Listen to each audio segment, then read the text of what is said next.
Africa's Emerging Powers. Segment 1. The New Era of Leadership.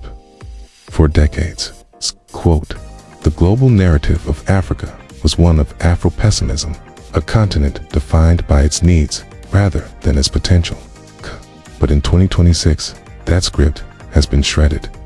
As we enter a multipolar world, Africa has emerged as the world's fastest growing economic region, led by a new generation of assertive leaders in East African powerhouses like Kenya and Ethiopia. These nations are no longer just the subjects of geopolitics, they are its architects. We are examining how U.S. foreign policy is strategically reorienting to engage these rising powers. We'll explore the diplomatic shifts, economic considerations, and security adjustments defining this evolving relationship, moving beyond traditional frameworks to understand the complex geopolitical dance currently unfolding across the continent. Segment 2.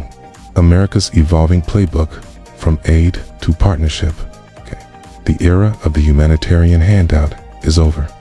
Under the 2026 U.S. National Security Strategy, Washington has officially transitioned from traditional development assistance to mutually beneficial collaborations.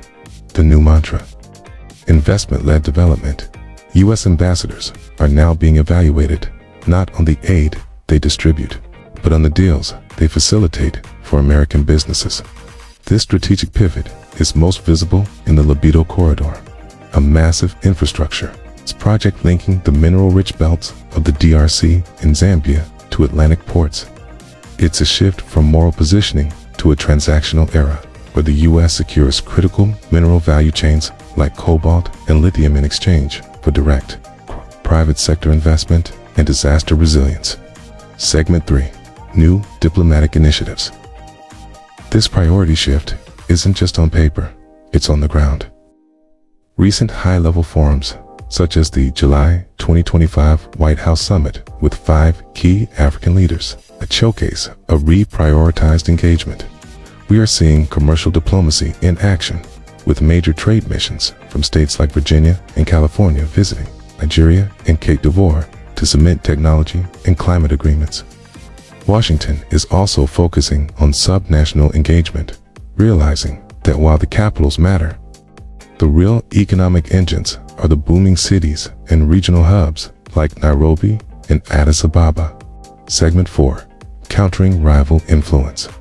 While the official tone has shifted to strength, not confrontation, the implicit goal is clear: countering the growing presence of China and Russia.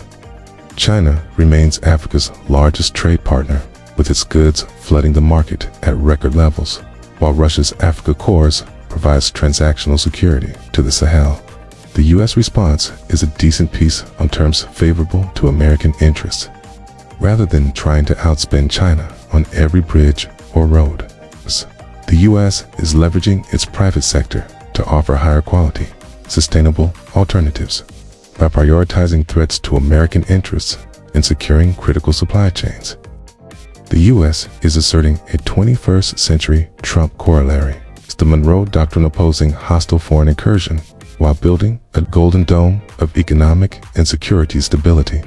Conclusion: the geopolitical dance is no longer a solo performance. Africa is not waiting for Washington's return.